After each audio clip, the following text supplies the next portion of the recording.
สวัสดีพี่น้องสบายดีมื้อนี้เราจะเฮ็ดแนวกินพี่น้องหัวหมูกำลังซอยหัวหอมอยู่นี่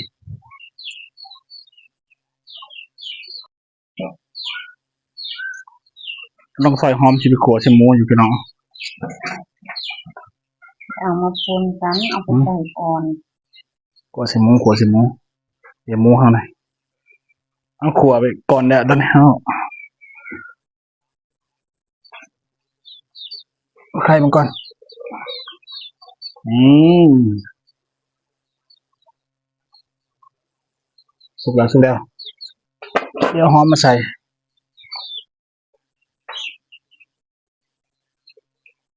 มาหอมใส่ครับพี่น้อง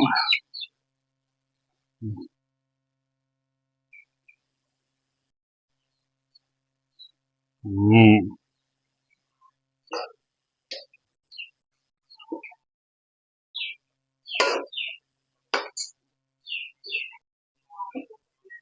สุกแล้วพี่น้องสุกแล้วนี่แกงหมูขัวหมูตั้งดูเลยกันยายไปเป็นทัว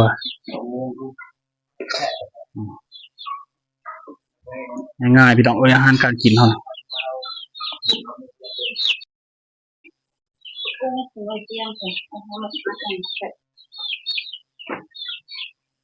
เรียบร้อยแล้วพี่น้องเรียบร้อยนี่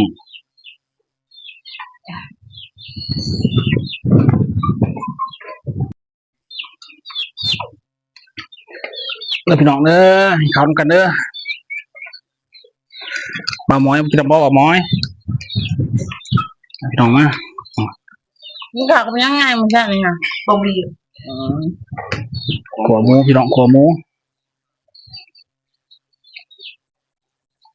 มันร่างเนื้อหาแผ่นหนังข้าวเหมาเลยคือนี่แหละเสียงหายดังๆเลยว่าบางคนมันไหลอยู่อืม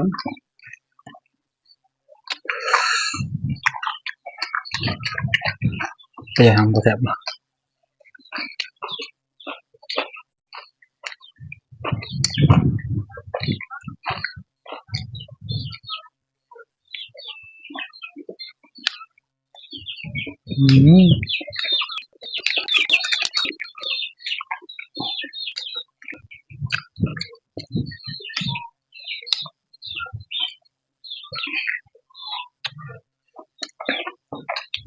กูอยากมันถือกล่องต้องแห้งมาไก่เนาะ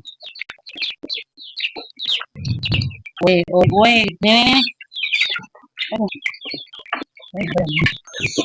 เก็บนี่หน่อย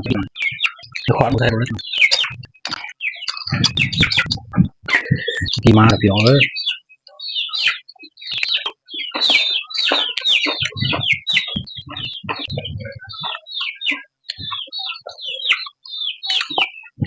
โมพี่ฮอตเจล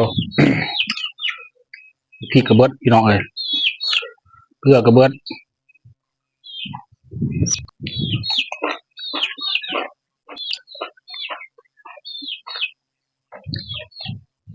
เบียร์มั้งเกลือเบิดพริกเบิด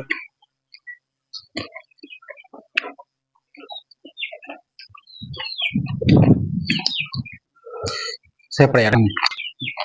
ใส่แปลก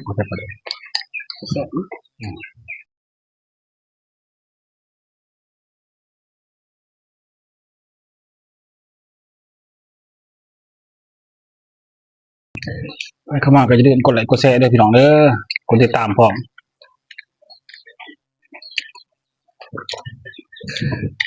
บอกนี่ฮัมบอกพี่น้องได้ไหมจบแล้ว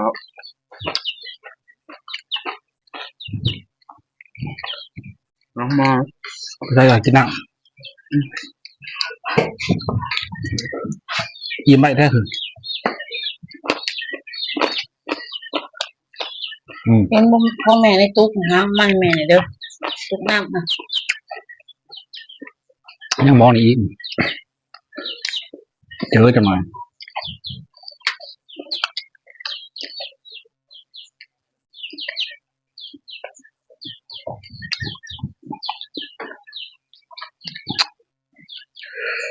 กินข้าวเสาก็ข้าวเที่ยงอยู่ร่วมกันเลยเนี่ย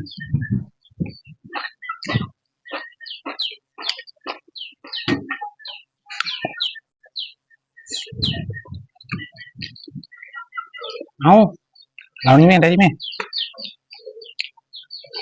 สมมติ เดี๋ยวมี ว่าตัวหนึ่งย่างตัวหนึ่งมากอะดีมากเลยก็ถือไก่เมื่อกี้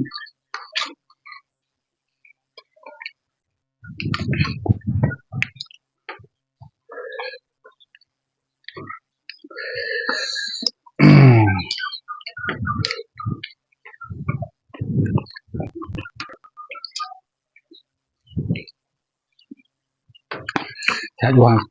ขาดกี่น้องแช่ด้วยสองใช่แบบนี้นะหัวหมูจะปลาแดก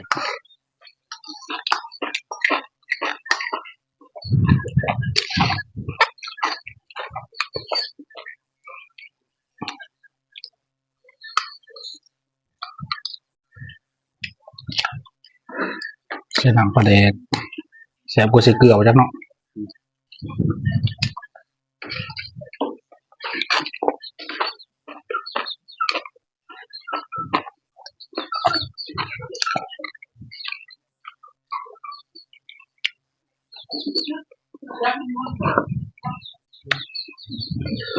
กินนี่คือจบสำเร็จแล้วพี่น้องเด้อ